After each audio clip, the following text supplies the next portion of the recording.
সে তো ফেসিস্ট এনাবেলার এবং এই কিলিং প্রসেসটাকে সে হচ্ছে সহযোগিতা করেছে জুলাইয়ের। তো সেই জায়গা থেকে তার মোরাল তো কোনো গ্রাউন্ড নাই আজকে জুলাইয়ের মধ্য দিয়ে অর্জিত এই পার্লামেন্টে সে ভাষণ দেওয়ার। আজকের যেই কার্যপ্রণালী সেটা দেখি, তারপর হচ্ছে সে অনুযায়ী হচ্ছে আমাদের ফাংশনালিটিস থাকবে। রাষ্ট্রপতি না আপনাদের একটা অবজেকশন ছিল, উনি ভাষণ দেবেন, তো সেই সময় আপনাদের অবস্থানটা কি?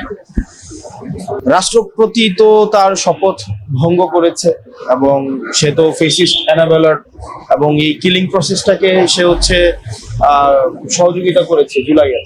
তো সেই জায়গা থেকে তার মোরাল তো কোনো গ্রাউন্ড নাই আজকে জুলাইয়ের মধ্য দিয়ে অর্জিত এই পার্লামেন্টে সে ভাষণ দেওয়ার।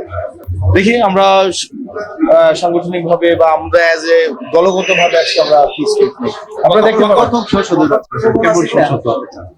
অবশ্যই এটা ফাংশনাল একটা আমরা একটা পার্লামেন্ট চাই, যে পার্লামেন্টে জাতির সকল সমস্যার সমাধান হচ্ছে পার্লামেন্ট থেকে উঠে আসবে, অংশগ্রহণমূলক একটা পার্লামেন্ট আমরা চাই। আপনি যেটা বলেছেন সংবিধান রাষ্ট্রপতি ভাষণ দেওয়ার, আমরা দলগত ভাবে এই বিষয়গুলো নিয়ে আমরা কথা বলবো। ভালো থাকবেন, আসসালামু আলাইকুম।